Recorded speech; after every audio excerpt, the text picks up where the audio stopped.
Cinema నటుడు అవ్వాలంటే అందంగా ఉండాలి. మంచి height, weight, hair style, body shape ఇలా కొన్ని కొలమానాలు అవసరం.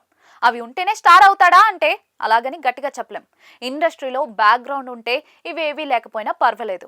కొంతవరకు ప్రేక్షకులు అంగీకరిస్తారు. ఆ తర్వాత కాలంలో మాత్ర ప్రతిభతోనే నెట్టుకు రావాల్సి ఉంటుంది. బ్యాక్గ్రౌండ్ లేని నటుడికి అయితే పైన చెప్పిన కొలమానాలన్నీ కూడా తప్పనిసరిగా ఉండాలి. అవన్నీ పక్కన పెడితే ప్రముఖంగా మంచి హెయిర్ స్టైల్ మాత్రం ఎలాంటి నటుడికైనా కీలకం.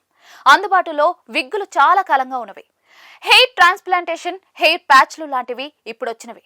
అప్పట్లో తలలేని నటులంతా కూడా విగ్గులు ధరించే కెమెరా ముందుకొచ్చేవారు. దీంతో లుక్ పరంగా ఎలాంటి ఇబ్బంది ఉండేది కాదు. ఇప్పుడు ఇదంతా ఎందుకు అనుకుంటున్నారా? అయితే అసలు విషయంలోకి వెళ్లాల్సిందే.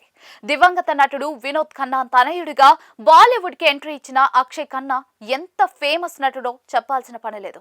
చావా, దురంధర్ లాంటి చిత్రాలతో తెలుగు ఆడియన్స్ కు మరింత దగ్గరయ్యాడు. దురంధర్ లో అతడి నటన స్వాగ్ కి ఫిదా కాని ప్రేక్షకులు ఉండరు.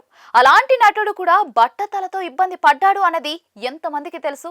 అవును, అక్షయ్ ఖన్నాకి చిన్న వయసులోనే అంటే 19 ఏళ్లకే నెత్తి మీద జుట్టు పలచబడటం మొదలైంది.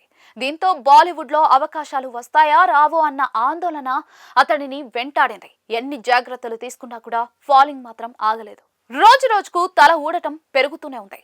దీంతో కొన్ని రోజులకు హెయిర్ లాస్ అవుతున్నాను అనే బాధను వదిలేశాడు.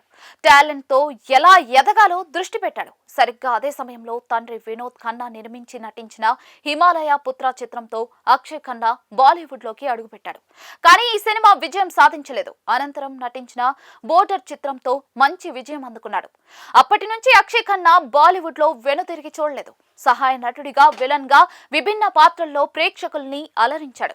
నటుడిగా తనకంటూ ప్రత్యేకమైన గుర్తింపును దక్కించుకున్నాడు. దిల్ చాహతా హే, హమ్ రాజ్, రేస్, దృశ్యం 2 లాంటి చిత్రాలు మంచి పేరు తీసుకొచ్చాయి. 3 ఏళ్ల గ్యాప్ అనంతరం చావాతో మళ్లీ బౌన్స్ బ్యాక్ అయ్యాడు. తాజాగా దురంధర్ లో రెహమాన్ డెకాయిత్ పాత్రతో ప్రేక్షకులకు పిచ్చెక్కించాడు.